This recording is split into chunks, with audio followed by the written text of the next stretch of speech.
આપણે આગળ chapter number 2 share ફેરબદલી અને કાયદાકીય હસ્તાંતરણ આ ચેપ્ટરની અંદર આપણે આગળ કે જ્યારે આપણે શેર ફેરબદલી કરતા હોય એ શેર ફેરબદલી કરતી વખતે અમુક કાયદાકીય નિયંત્રણો અને જોગવાઈઓ આવે. દાખલા તરીકે કંપની ધારા 2013 મુજબ ફોર્મ લેવું પડે, એ ફોર્મની અંદર વિગતો ભરવાની, બંને પક્ષકારની સાક્ષીની સહીમાં સહી કરવાની, સાક્ષીની હાજરીમાં સ્ટેમ્પ ડ્યુટી ભરવાની, પછી મોકલવાનું. આ બધા જે ફેરબદલી માટેના જે નિયમો હતા એ આપણે આગળના લેક્ચરની અંદર ભણ્યા હતા. કુલ 13 પ્રકારના કાયદાકીય નિયંત્રણ હતા, તમને યાદ હોય તો રિવિઝન થયા.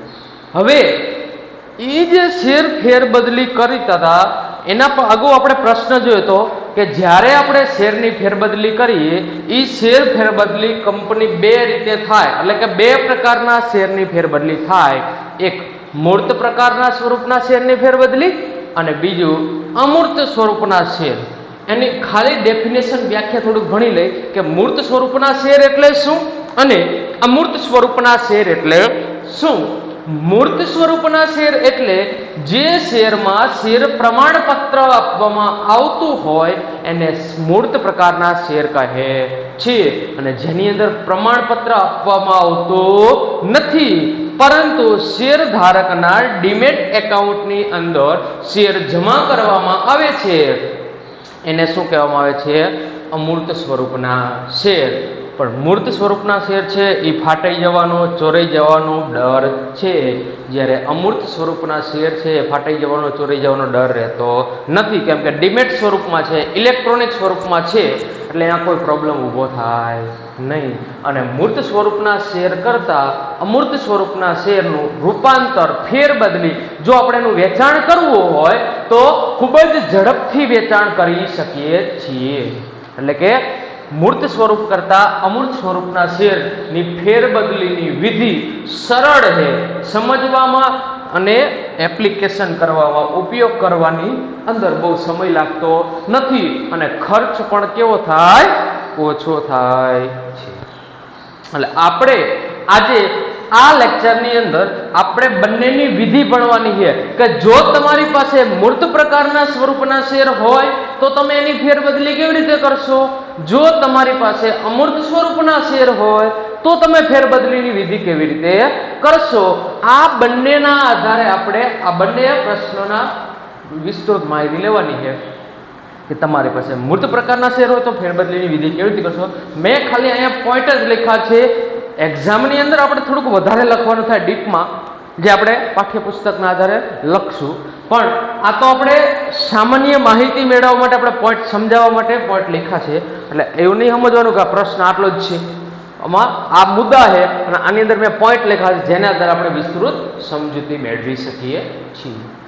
ચાલુ કરી મૂર્ત સ્વરૂપના શેરની ફેરબદલીની વિધિ. મૂર્ત મતલબ ફિઝિકલ સ્વરૂપના શેર કે જેની અંદર શેર પ્રમાણપત્ર હોય એની ફેરબદલીની વિધિ જણાવો, સમજાવો. તો પહેલો જ મુદ્દો આવશે કે એનું ફેરબદલી કરવી હોય તો મેં અગાઉ પણ વાત કરી હતી કે ફેરબદલી કરવા માટે તમારી પાસે ફેરબદલી ફોર્મ હોવું જોઈએ. હવે એ ફેરબદલી ફોર્મ તમને ક્યાંથી મળે એ આપણે આગળ ભણી ગયા, યાદ હોય તો. કંપનીની રજિસ્ટર ઓફિસે, શેર દલાલ પાસેથી અથવા તો શેર બજારમાંથી પ્રાપ્ત થાય છે. આ ત્રણ જગ્યાએથી, કેટલી જગ્યાથી? આ ત્રણ જગ્યાએથી તમને શેર ફેરબદલી કરવા માટેનું ફોર્મ પ્રાપ્ત થાય છે. કઈ કઈ જગ્યાએ?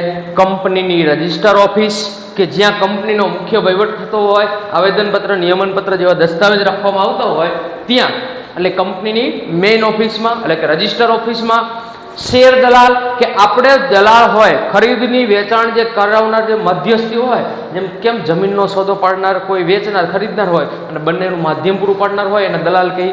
એવી જ રીતે શેરનું ખરીદીને વેચાણ કરવામાં આવે એને આપણે શેર દલાલ કહીએ. તો એ શેર દલાલ પાસેથી ફોર્મ લઈ શકો અથવા તો શેર બજારની અંદર જઈ અને તમે એનું ફેરબદલી કરવા માટેનું ફોર્મ મેળવી શકો છો.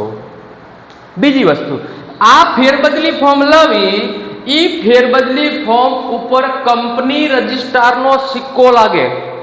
જો તમે ફેરબદલી ફોર્મ લઈ આવો એટલે ડાયરેક્ટ ભરીને કંપનીમાં નથી મોકલવાનું, પણ આ ફેરબદલી રજિસ્ટર કંપની રજિસ્ટ્રાર છે જે ગવર્મેન્ટ અધિકારી આવે એ વ્યક્તિના નિગરાનીમાં થાય છે, એના દેખરેખમાં થાય છે, એટલા માટે એનો સહી અને સિક્કો લાગશે અને એની અંદર એક તારીખ ઇન્ક્લુડ કરશે કે આ તારીખ સુધી માનો 3 મહિના, તો આ ફોર્મ તમારે 3 મહિના કે મહિનો 2 મહિના જે તારીખ રાખ્યું હોય એટલો સમય જ એ ફોર્મ તમારે વેલિડ ગણાય.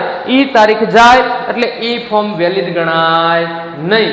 વેલિડ કરવું હોય તો પાછો કંપની રજિસ્ટર પાસે જવાનું, કંપની રજિસ્ટ્રાર પાસે જવાનો, આરઓસી આપણે એને કહીએ, એની પાસે જઈ સહી સિક્કો કરાવવાનો, પછી તારીખ ઇન્ક્લુડ કરે. એટલે ખાસ કે જ્યારે તમારે ફેરબદલી ફોર્મ લીધું હોય તો એના ઉપર કંપની રજિસ્ટ્રારનો સહી સિક્કો હોવો જોઈએ. જો એની ઉપર કંપની રજિસ્ટ્રારનો સહી સિક્કો ન હોય તો આ ફેરબદલી યોગ્ય ગણાય. એટલે યાદ રાખજો ખાસ કે જ્યારે આપણે ફેરબદલી ફોર્મ લેવા હોય ત્યારે એના પર કંપની રજિસ્ટ્રારનો સહી સિક્કો લાગેલો હોવો જોઈએ. બીજી વસ્તુ, ઈ ફોર્મ લઈ લીધું, એના ઉપર કંપની રજિસ્ટ્રારનો સહી સિક્કો લગાવ્યો. હવે શું તો કે શેર ફેરબદલી ફોર્મમાં શું ભરવાની વિગતો, કે જ્યારે આપણે કંપની રજિસ્ટ્રાર પાસેથી સહી સિક્કો લાવશું એટલે ખરીદનાર ને વેચનાર એની સંપૂર્ણ વિગતો, જે જે વિગત આવતી હશે, નામ, સરનામું, એનો શેર ધારકનો શેર, જેની પાસે શેર હોય એનો પ્રમાણપત્રનો નંબર, શેરની સંખ્યા, એની કિંમત, એનો વ્યવસાય શું છે, એ બધી વસ્તુ, મતલબ ખરીદનાર ને વેચનારની સંપૂર્ણ વિગત ઈ ફેરબદલી ફોર્મની અંદર લખવામાં આવે છે. ખાસ વસ્તુ કે જ્યારે આપણે ફેરબદલી કરવાના હોય તો ખરીદનાર કોણ, વેચનાર કોણ, એની પરફેક્ટ માહિતી હોવી જોઈએ. કોઈ એક્સ વ્યક્તિને ખરીદવા માંગે છે પણ એનું નામ સરનામું, નામ છે માત્ર, સરનામું નથી, એ શું ધંધો કરે છે, એનો કેવા ટ્રાન્ઝેક્શન છે, એ કઈ પ્રવૃત્તિ સાથે જોડાયેલો, એ કોઈ જ માહિતી આપણી પાસે નથી તો ચાલે નહીં. તમારે શેરની ફેરબદલી કરવી હોય તો ખરીદનાર અને વેચનાર બંનેની સંપૂર્ણ માહિતી આ ફેરબદલી ફોર્મની અંદર લખવામાં આવે, જેથી કંપની રજિસ્ટ્રારને કઈ માહિતી જોતી હોય કે આ ફેરબદલી કોણે કરી, શું કરી, એમાં કઈ ઇલીગલ એક્ટિવિટી તો નથી થઈ ને, આવું જાણવું હોય તો એના વિશે માહિતી હોય તો જાણી શકે. એટલે ખાસ જો ફેરબદલી ફોર્મ અધૂરી વિગત વાળું હશે તો કંપની પરત મેકલશે, કંપની ફેરબદલી કરશે નહીં. આગળ આપણે આવશે કંપની સેક્રેટરીની ફરજ આવશે, આમાં આગળના પ્રશ્નમાં આવશે, આગળ લેક્ચરમાં આવશે કે જ્યારે આ ફોર્મ કંપની સેક્રેટરી પાસે પહોંચે એટલે કંપની સેક્રેટરી એની પહેલી નામથી માંડીને છેલ્લી કોલમ સુધી જોશે કે આમાં કઈ વિગત ખૂટે છે, ખોટી છે, અધૂરી છે, તો એ ફેરબદલી ફોર્મ પરત મોકલે, ફેરબદલી થાય નહીં. એટલે ફેરબદલી ફોર્મ ભરતી વખતે ખાસ યાદ રાખવાનું કે એક પણ વિગત રહેવી જોઈએ નહીં, અને જે પણ વિગતો આપણે આપીએ છીએ એ પૂર્ણ સાચી સહમતિ વાળી જ હોવી જોઈએ. એટલે ફોર્મમાં વિગત ભરવી, કોની વિગત ભરાવી આપણે? બંનેની, ખરીદનાર અને વેચનારની. ત્રીજી વસ્તુ કોણ આવશે? હવે આ ખરીદનાર ને આ વેચનાર છે એ નક્કી કરવા માટે કે ના આ જે ટ્રાન્ઝેક્શન થયું એ જેન્યુન હે એ જાણવા માટે ત્રીજો પક્ષકાર સાક્ષીની હાજરીમાં સહી કરવાની કીધી કે ખરીદનાર ને વેચનાર, ખરીદનાર ખરીદવા માંગે છે, વેચનાર શેર વેચવા માંગે છે, આની જાણકારી આ વેલિડ છે ને એ જાણકારી ત્રીજો પક્ષકાર આવશે, સાક્ષી. એને કહેવામાં આવશે કે જો હું ખરીદનાર, આ વેચનાર, આવો કોન્ટ્રાક્ટ થયો છે, બરોબર છે, તારી હાજરીમાં મેં સહી કરી, તું તારું નામ, વ્યવસાય અને સહી કરી, જેથી કંપની રજિસ્ટ્રારને કંઈ જાણવું હોય, કંપની સેક્રેટરીને કંઈ જાણવું હોય કે જેન્યુન આ જે ફેરબદલી છે એમાં કોઈ પ્રોબ્લેમ નથી ને, તો એ ત્રાહિત પક્ષકારને પૂછી શકે કે આ બરોબર છે ને, વેલિડ છે ને, તો અમે તમારા ભરોસે ટ્રાન્ઝેક્શન કરીએ. એટલે ખરીદનાર ને વેચનાર ખરીદીને વેચાણ કરવા માંગતા હોય ત્યારે સાક્ષી વ્યક્તિ છે, ત્રીજો સાક્ષી મતલબ ત્રીજો કોઈ પક્ષકાર કે જે એની સહી લેવામાં આવશે કે જો તારી સામે અમે સહી કરીએ, ખરીદીને વેચાણ કરવા માંગીએ, અને એનું સાક્ષીનું નામ, સરનામું, વ્યવસાય, એ શું પ્રવૃત્તિ જોડાયેલો એ પણ લખવામાં આવે છે. એટલે પહેલા ફેરબદલી ફોર્મ મેળવું એમાં સહી સિક્કો કરાયો, પછી એની અંદર ખરીદનાર ને વેચનારનું નામ, સરનામું, ધંધો, વ્યવસાય બધી વિગતો ભરી. એ વિગતો ભર્યા પછી શું કર્યું આપણે? સાક્ષી વ્યક્તિને બોલાવ્યો, એની હાજરીમાં ખરીદનાર ને વેચનારે સહી કરી અને સાક્ષીએ સહી કરી અને પોતાનો વ્યવસાય, ધંધો, નોકરી બધું લખ્યું, પોતાની વિગત આપી. એટલે આ તમારી વિગત ભરાણું, તમારું ફેરબદલી ફોર્મની અંદર સંપૂર્ણ વિગત ભરાણી. એટલે ખાસ યાદ રાખવાનું કે જ્યારે આપણે ફેરબદલી કરતા હોય ત્યારે ફોર્મ મેળવવું અને એની અંદર કોઈ વિગત અધૂરી રહેવી જોઈએ નહીં. ત્રીજું છે કે ફેરબદલી ફોર્મ અને પ્રમાણપત્ર મેકલવું. શું કીધું? ફેરબદલી ફોર્મ અને પ્રમાણપત્ર મોકલવું. ત્રીજો મુદ્દો કે હવે આપણે ફેરબદલી ફોર્મ કમ્પ્લીટ થઈ ગયું, એને હવે આપણે કંપનીમાં ફેરબદલી માટે મોકલવું છે, તો માત્ર તમે ફેરબદલી ફોર્મ આપી દો તો ચાલે નહીં, પણ ઈ ફેરબદલી ફોર્મ પ્લસ તમે જે શેરની ફેરબદલી કરતા વાગતા હોય, એટલે કે શેર વેચનાર પાસે જે શેર હશે એ શેરનું મૂર્ત સ્વરૂપના શેર છે તો એમાં પ્રમાણપત્ર હશે. એટલે તમારું ફેરબદલી ફોર્મ અને પ્રમાણપત્ર આ બંને જોડી અને તમારે ક્યાં મોકલવાનું? કંપનીમાં. ક્યાં મોકલવાનું? કે તમારી પાસે જે શેર ફેરબદલી ફોર્મ છે એ ફોર્મ અને પ્રમાણપત્ર કંપનીની અંદર મોકલવાનું. એમ થાય પ્રમાણપત્ર ફાટી ગયું હોય, ખોવાઈ ગયું હોય, ચોરી ગયું હોય તો આપણે આગળ આના વિશે જોગવાઈ આવી ગઈ હતી કે જો તમારી પાસે પ્રમાણપત્ર ન હોય, શેરનું પ્રમાણપત્ર ન હોય તો શેર મંજૂર થયા હોય એનો લેટર હોય, એને શું કહેવાય? મંજૂરી પત્ર. કે શેર પ્રમાણપત્ર તમારી પાસે ન હોય તો તમારે એ શેર પ્રમાણપત્રની જગ્યાએ કંપની દ્વારા તમને શેર મંજૂર થયા છે એનો જે લેટર આપવામાં આવે છે એ લેટર પણ આપણે સાથે મોકલી શકીએ છીએ. પણ આ ક્યારે આવે? મંજૂરી પત્ર ક્યારે આવે?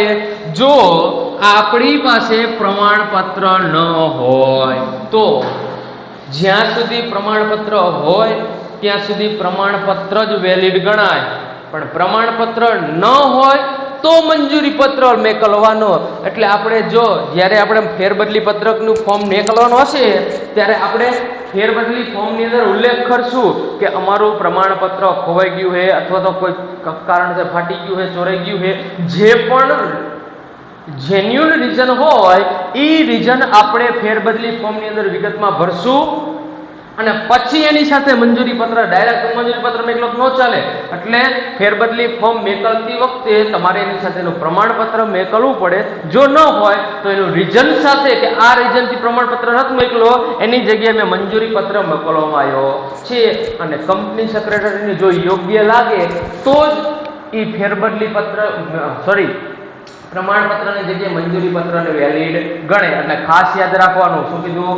ફેરબદલી ફોર્મ ની સાથે પ્રમાણપત્ર મોકલવું. જો પ્રમાણપત્ર ખોવાઈ ગયું, ફાટી ગયું, ચોરાઈ ગયું હોય તો એની જગ્યાએ મંજૂરી પત્ર મોકલી શકાય છે. હવે એના પછીનો મુદ્દો ફેરબદલી ફોર્મ મોકલ્યાની પહોંચ. શું કરવામાં આવે કે આપણે એટલે કે જો વેચનાર ખરીદનાર મોકલે નહીં, કોણ એટલે વેચનાર ફેરબદલી ફોર્મ અને પ્રમાણપત્ર અથવા તો મંજૂરી પત્ર કંપની સેક્રેટરીને રજિસ્ટર પોસ્ટ અથવા તો સ્પીડ પોસ્ટ ગમે તે પાસ્ટલ પોર્ટલ દ્વારા મોકલશે. એટલે એ કંપનીની અંદર એક વ્યક્તિ છે, હોદ્દેદાર છે, કોણ? Company secretary. એ કોને મળશે?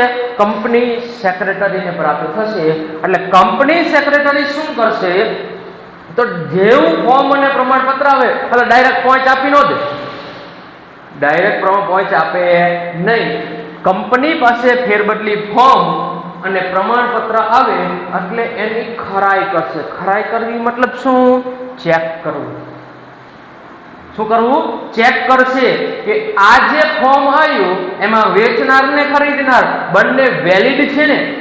ખરીદનાર તો માની લો ચાલે, એમાં કઈ મિસ્ટેક હોય તો વાંધો નહીં, પણ મિસ્ટેક મતલબ એની જોગવાઈ કે કોઈ પ્રોબ્લેમ સહી સીમા સિક્કામાં કઈ તકલીફ હોય તો વાંધો નહીં, પણ વેચનાર છે એ વેચનારે સહી ખોટી કરી હોય તો,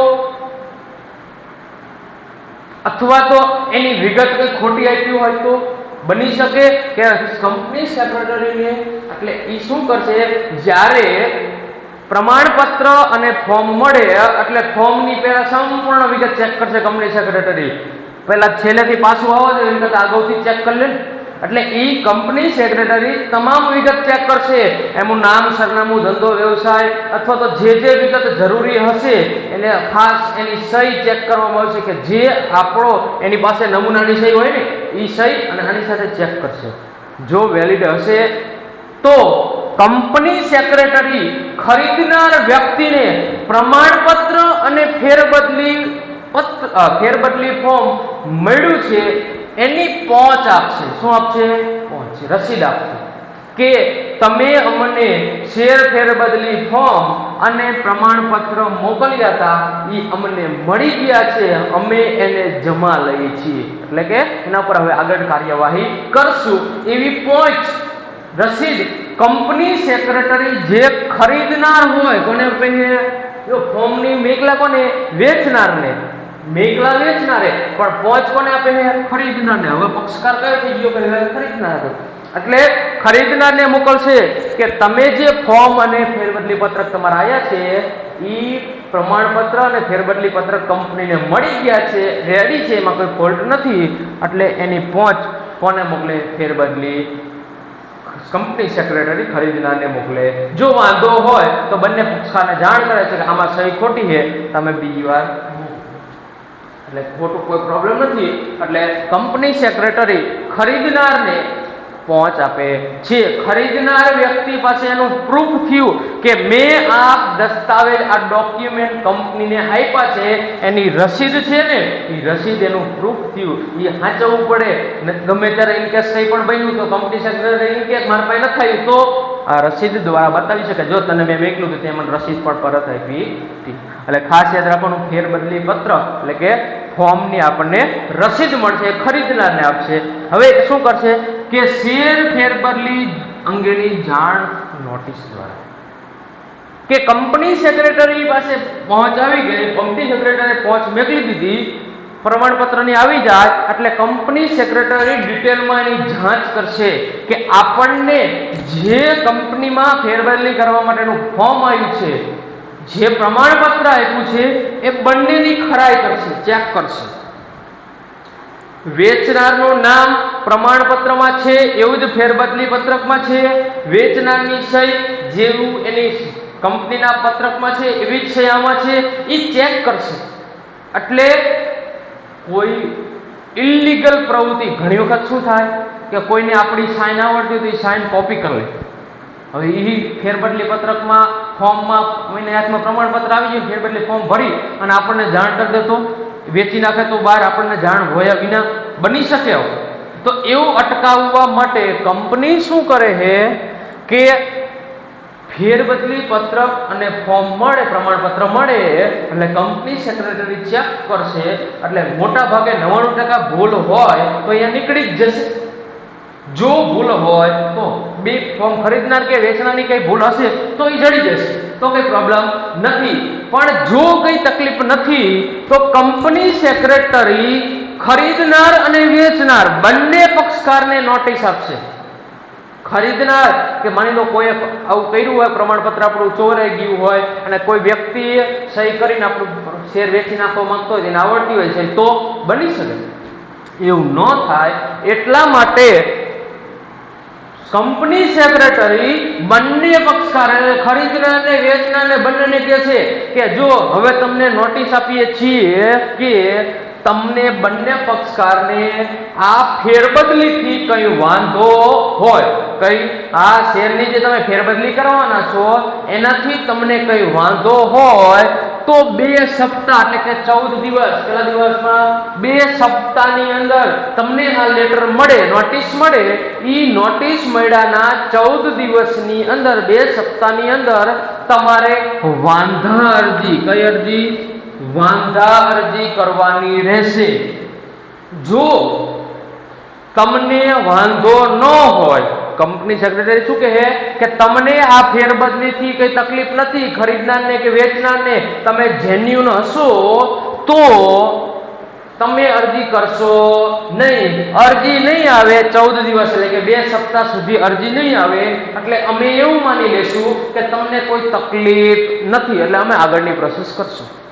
પણ 14 દિવસમાં તમારી અરજી આવશે કે જે વાંધો હોય તો એના ઉપર નિરાકરણ કરવામાં આવશે. જે પ્રોબ્લેમ હોય એનું સોલ્યુશન થશે. અથવા તમને ખરીદનાર અને વેચનાર માની લો શું થાય કે મારી કોઈ સહી કોપી કરી, મારું પ્રમાણપત્ર કોઈક લઈ ગયું, મને ખબર નથી અને વેચી નહીં બારોબાર. હવે કંપની દ્વારા નોટિસ આપવામાં આવશે ખરીદનારને વેચનારને. ખરીદનારને જાય છે નોટિસ, હાલો એ તો ગમે તે હોઈ શકે. વેચનાર છે એ કોણ હોય? કંપનીના જે દસ્તાવેજ હોય ને, કંપનીનો જે ફેરબદલી પત્રક હોય, શેર સભ્ય પત્રક હોય ને, એની અંદર શેરધારકનું નામ, સરનામું, બધી વિગત લખેલી હોય. એટલે ઈ સરનામે કંપની શું લખશે? નોટિસ મોકલશે કે તમારા ફેરબદલી આ પત્રક આ નંબરના શેર તમારા ફેરબદલી થવા માટે આવ્યા છે, તમને વાંધો છે? વાંધો તો હોય ને, મેં મોકલું હતું ના, બીજા કોકે મોકલી દીધું હતું મારી કોપી કરી, તો હું તરત કંપની અરજી કરી આની ફેરબદલી કરતા નહીં. માની લો આપણે શું થાય, ઘણી વખત આપણો લખેલો ચેક ખોઈ ગયો હોય તો આપણે શું કરીએ? બેંકને જાણ કરીને કે મારો 5 લાખ રૂપિયાનો ચેક ખોઈ ગયો છે, એમાં આવું હતું. જોઈ ચૂકવણી માટે આવે તો ચૂકવણી કરતા નહીં. આ એના જેવી વાત કે કંપની દ્વારા નોટિસ આવી કે આ બરોબર છે, તમે જ કરી છે ફેરબદલી કરવાની, તમે હા પાડીએ. જો ન પાડી હોય આપણે તો આપણે નોટિસ લખશું, કંપનીને જાણ કરશું 2 સપ્તાહની અંદર. 14 દિવસમાં જો પછી હું નવરો હતો કે એવું ન હાલે. 14 દિવસની અંદર તમારે એની જાણ કંપની સેક્રેટરીની નોટિસ દ્વારા કરવી પડે કે ભાઈ મને આમાં વાંધો છે, આ મેં ફેરબદલી કરી નથી, તમે ફેરબદલી થવા દેતા, એટલે કઈ તકલીફ પડે નહીં. એટલે ખાસ યાદ રાખવાનું, વાંધા અરજી કેટલા દિવસમાં કરી શકાય? 14 દિવસમાં. જો અરજી ન આવે 14 દિવસમાં એટલે કંપની સેક્રેટરી એમ માની લે છે કે આમાંથી એક પણ પક્ષકારને, ખરીદનાર કે વેચનારને કાંઈ વાંધો નથી, કોઈ તકલીફ નથી, એટલે આપણે શેરની ફેરબદલી કરવાની મંજૂરી અપાય, એમાં કોઈ પ્રોબ્લેમ નથી. એટલે શેર ફેરબદલી કરતી વખતે કંપની સેક્રેટરી ખાસ યાદ રાખજો, બંને પક્ષકારને નોટિસ આપે છે, બંનેને જાણ કરે છે કે તમારે આવું કરવાનું. આગળ શું કરવું? ફેરબદલી પત્રકમાં નોંધ. હવે ખબર પડી જાય કંપનીને સેક્રેટરીને કે આમાં કઈ વાંધો નથી, કોઈ પ્રોબ્લેમ નથી, એટલે હવે આપણે ફેરબદલીની વિધિ આગળ ચાલી શકાય. એટલે કે નિશ્ચિત મુદત પછી એટલે કે 14 દિવસની અંદર જો અરજી ન હોય તો 14 દિવસ પછી કંપની સેક્રેટરી ફેરબદલી કરવા માટેનું એક પત્રક બનાવ્યું હોય, એ પત્રકની અંદર કંપની સેક્રેટરી નોંધ કરશે કે કોણ વેચનાર અને કોણ ખરીદનાર. એટલે કે ફેરબદલી પત્રકની અંદર કંપની સેક્રેટરી છે એ નોંધ કરશે કે આ વ્યક્તિ ખરીદનાર છે, આ વ્યક્તિ વેચનાર છે, આ શેર પ્રમાણપત્ર નંબર, આ શેરની સંખ્યા, આટલી કિંમત, બધી નોંધ કરશે. આગળ શેર ફેરબદલી મંજૂરી અંગેનો ઠરાવ કે એક વખત કંપની સેક્રેટરીએ ફેરબદલી પત્રકમાં નોંધ કરી પછી કંપની સેક્રેટરી એક સાથે જો એક અરજી લઈને સંચાલક પાસે ન જાય, પણ એક સાથે માની લો 50, 100 કે 500 અરજીઓ ભેગી થઈ હોય તો એને લઈ અને જશે સંચાલક મંડળ પાસે, એક લિસ્ટ બનાવશે કે આટલી અરજીઓ આ વ્યક્તિ આ વ્યક્તિ એવી લિસ્ટ બનાવશે અને સંચાલક મંડળની સભામાં મંજૂર મૂકશે કે જો આટલી વ્યક્તિઓ આવી છે, આટલા વ્યક્તિઓ આટલા શેરની ફેરબદલી કરવાની આવી, આટલા ખરીદનાર છે, આવા ભાવ છે, આવી રીતે વિગત છે, બધી માહિતી આપશે. એટલે સંચાલક મંડળ એની તપાસ કરશે, ચેક કરશે, એને યોગ્ય લાગે તો, અને પછી એના ઉપર બીઓડીની સભા એટલે કે સંચાલક મંડળની સભાની અંદર ઠરાવ પસાર કરવામાં આવે. સંચાલક એના ઉપર સહી સિક્કા કરશે કે ના જે ફેરબદલી છે એ વેલિડ છે, કઈ પ્રોબ્લેમ નથી, એટલે ઠરાવ થઈ ગયો, મતલબ તમારી ફેરબદલી મંજૂર થઈ ગઈ. હવે શું કરવામાં આવશે કે સંચાલક મંડળની સભામાં ઠરાવ પસાર થયો એટલે કંપની સેક્રેટરી છે એ સભ્ય પત્રક, જેમાં કંપનીના સભ્યોનું નામ, સરનામા, બધી વિગતો હોય, એ સભ્ય પત્રકની અંદર પ્રમાણપત્રના આધારે જોશે કે સભ્ય પત્રકની અંદર કયો વ્યક્તિ છે ખરીદનાર છે અને કયો વ્યક્તિ વેચનાર છે. તો વેચનારનું નામ ની સામે નોંધ કરી એની જગ્યાએ ખરીદનારનું નામ એડ કરશે, જેના કારણે સભ્યપત્રકમાં શું કરી કહેવાય? નોંધ કરી, રજીસ્ટર જ રાખે, ખાતું પડે, સિમ્પલ ભાષામાં કે આજે આની પાસે છે ને એમાંથી આની પાસે ગયા. એટલે સભ્યપત્રકની અંદર નોંધ કરે. પણ ખાસ યાદ રાખજો, સભ્યપત્રકમાં નોંધ ક્યારે થાય? ફેરબદલી અંગેનો ઠરાવ થાય તો. ઠરાવ થયા વિના સભ્યપત્રકમાં નોંધ ન થાય. ક્યાં નોંધ થાય? ફેરબદલી પત્રકમાં. એટલે બે વસ્તુ યાદ રાખજો. ઘણી વખત વિકલ્પમાં પૂછે, અઘરું પેપર કરવું હોય કે ઠરાવ પહેલા કયા પત્રકની અંદર નોંધ કરવામાં આવે? તો કે ફેરબદલી પત્રક, એટલે કે શેર ફેરબદલી પત્રકની અંદર. અને ઠરાવ કર્યા પછી સભ્યપત્રકની અંદર નોંધ કરવામાં આવે છે. સભ્યપત્રકની અંદર નોંધ ન થાય, ખાસ યાદ રાખજો કે સભ્યપત્રકની અંદર નોંધ ન થાય ત્યાં સુધી કંપનીનો શેર ધારક કોણ? ખરીદનાર કે વેચનાર? માની લો એ વ્યક્તિ છે એ વેચનાર છે, બી વ્યક્તિ છે એ ખરીદનાર છે. શું કીધું? એ વ્યક્તિ વેચનાર ને બી ખરીદનાર છે. જ્યાં સુધી સભ્યપત્રકમાં નોંધ ન થાય, સભ્યપત્રકમાં નોંધ ક્યાં સુધી ન થાય? તો કે સંચાલક મંડળ ઠરાવ ન કરે, એટલે કે સંચાલક મંડળ ઠરાવ ન કરે ત્યાં સુધી કંપનીનો સભ્ય કોણ? ખરીદનાર કે વેચનાર? કયો આવશે? વેચનાર. કેમ કે સભ્યપત્રકમાં જેનું નામ હોય એ કંપનીનો શેર ધારક ગણાય. અત્યાર સુધી સભ્યપત્રકમાં કોનું નામ છે? વેચનારનું હોય ને. વેચનારનું નામ નીકળે ક્યારે? સંચાલક મંડળની અંદર ઠરાવ પસાર થાય પછી. એટલે આપણને એમ પૂછાય કે સભ્યપત્રકમાં નામ ન નોંધાયું હોય ત્યાં સુધી કંપનીનો શેર ધારક કોણ ગણાય? તો કે વેચનાર. અથવા પણ એનો બીજો ઓપ્શન એવો પણ આવે કે મૂળ શેર ધારક. મૂળ શેર ધારક મતલબ જૂનો, એટલે કે જે વ્યક્તિ શેર વેચે છે એ એનું નામ જ લખેલું હોય છે. અને છેલ્લે કીધું કે સભ્યપત્રકમાં નોંધ થઈ ગઈ પછી શું કરવાનું? તો કે નવો જે શેરધારક છે એને શેર પ્રમાણપત્ર આપવાનું. જેવી રીતે નિર્ધારિત હોય કે પ્રમાણપત્રની પાછળ જગ્યા ખાલી હોય તો એમાં લખીને આપી દેવાનું. જગ્યા ન હોય તો નવું પ્રમાણપત્ર આપશે. એક જોગવાઈ આપણે યાદ કરો કે જ્યારે નવું પ્રમાણપત્ર આપતા હોય તો નવો પ્રમાણપત્ર કેટલા સમયની અંદર આપી દેવાનું? માત્ર 1 માસની અંદર આ શેર પ્રમાણપત્ર કંપનીના નવા શેરધારકને મળી જવું જોઈએ. કેટલા સમયની અંદર? 1 માસની અંદર પ્રાપ્ત થવું જોઈએ. એનાથી વધુ સમય લાગવો ન જોઈએ. આખરે વિદ્યાર્થી મૂર્ત સ્વરૂપના શેરની ફેરબદલીની વિધિ. હવે બીજી જોગવાઈ છે અમૂર્ત સ્વરૂપના શેરની ફેરબદલીની વિધિ. અમૂર્ત સ્વરૂપના શેર એટલે જે શેર કંપનીમાં પ્રમાણપત્ર સ્વરૂપમાં હોતા નથી પરંતુ શેરધારકના ડીમેટ ખાતામાં હોય. ડીમટીરિયલાઇઝેશન એકાઉન્ટ કોમ્પ્યુટર સ્વરૂપમાં હોય એની ફેરબદલીની વિધિ ટૂંકી છે. એ 3 માર્કમાં પૂછાય. આ પ્રશ્ન 4 માર્કમાં પૂછાય. યાદ રાખજો કે અમૂર્ત સ્વરૂપના શેર એટલે શું? તો કે જે શેરમાં પ્રમાણપત્ર હોતું નથી એવા શેરની ફેરબદલી. ખાસ યાદ રાખજો કે મૂર્ત સ્વરૂપના શેરનું વેચાણ થઈ શકતું નથી. જો વેચાણ કરવું હોય તો અમૂર્ત સ્વરૂપના શેરમાં રૂપાંતર કરવું પડે. કંપની ધારો 2013 સેબીની માર્ગદર્શિકા મુજબ, સેબી એટલે સિક્યુરિટી એક્સચેન્જ બોર્ડ ઓફ ઇન્ડિયાના માર્ગદર્શન મુજબ એવું કહેવામાં આવ્યું છે કે હવે પછી અમૂર્ત સ્વરૂપના શેરની ફેરબદલીની વિધિ થશે. આપણે આ જે વિધિ ભણ્યા એ હવે વેલિડ નથી. તમારી પાસે પ્રમાણપત્ર સ્વરૂપના શેર હોય અને તમારે ફેરબદલી કરવી હોય તો કેમાં રૂપાંતર કરવાના? અમૂર્તમાં. મૂર્ત સ્વરૂપના હોય તો કેમાં રૂપાંતર કરવાના? અમૂર્તમાં. તમે આ વિધિ હવે પ્રેક્ટિકલી જો આપણે ભણવાની આવે એટલે આપણે ભણ્યા, સમજ્યા, જાણ્યા, બરોબર, પણ પ્રેક્ટિકલી આ ઉપયોગમાં નથી આવતી અત્યારે. કેમ કે હવે અમૂર્ત પ્રકારના શેર નીકળી ગયા. 99% છે જ નહીં. માની લો કોઈ 1% પાસે હોય, એને જો શેરનું ખરીદ વેચાણ કરવું હોય તો એને કેમાં રૂપાંતર કરવાના? અમૂર્તમાં. મૂર્ત સ્વરૂપના શેરનું વેચાણ થઈ શકતું નથી. જો વેચાણ કરવું હોય તો કેમાં રૂપાંતર કરવાના? અમૂર્તમાં. કોમ્પ્યુટર સ્વરૂપમાં રૂપાંતર કરવાના પ્રમાણપત્રમાંથી. બરોબર, એટલે આ જે વિધિ ભણ્યા એ પ્રેક્ટિકલી અત્યારે હે નહીં, પણ આપણે અભ્યાસમાં એટલે ભણ્યા. હવે એ અમૂર્ત સ્વરૂપમાં શું કરવામાં આવે તો કે રોકાણકાર થયો એ ડિપોઝિટરી સંસ્થા જેના દ્વારા આપણે શેરનું ખરીદ વેચાણ થાય એ સંસ્થાને ડિપોઝિટરી કહેવાય. ડિપોઝિટરી પાર્ટિસિપેટ મતલબ ભાગ લેનાર, એટલે કે એના એજન્ટો, શેર દલાલ, પેટા દલાલ નામ સાંભળ્યું ને, એ કોણ કહેવાય? એ ડિપોઝિટરી પાર્ટિસિપેન્ટ કહેવાય. માની લો સ્કૂલ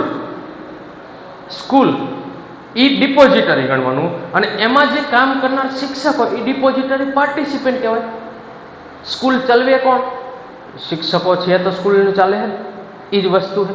તો આમાં ડિપોઝિટરી સંસ્થા છે, ખરીદીની વેચાણનું કામ કરે, પણ આને ખરીદીની વેચાણની પ્રક્રિયા પાર કોણ પાડે? ડિપોઝિટરી પાર્ટિસિપેન્ટ, એટલે કે ડીપી, શેર દલાલ, પેટા દલાલ એ ખરીદીની વેચાણના ઓર્ડર કરે છે તો થાય ને. એટલે શેર રોકાણકાર જેને ખરીદીને વેચાણ કરવું હોય એ કોની પાસે? ડિપોઝિટરી પાર્ટિસિપેન્ટ, એટલે કે શેર દલાલ, પેટા દલાલ, બેંક, આની પાસે જઈ અને ડીમેટ ખાતું ખોલાવે. કોની પાસે જઈ?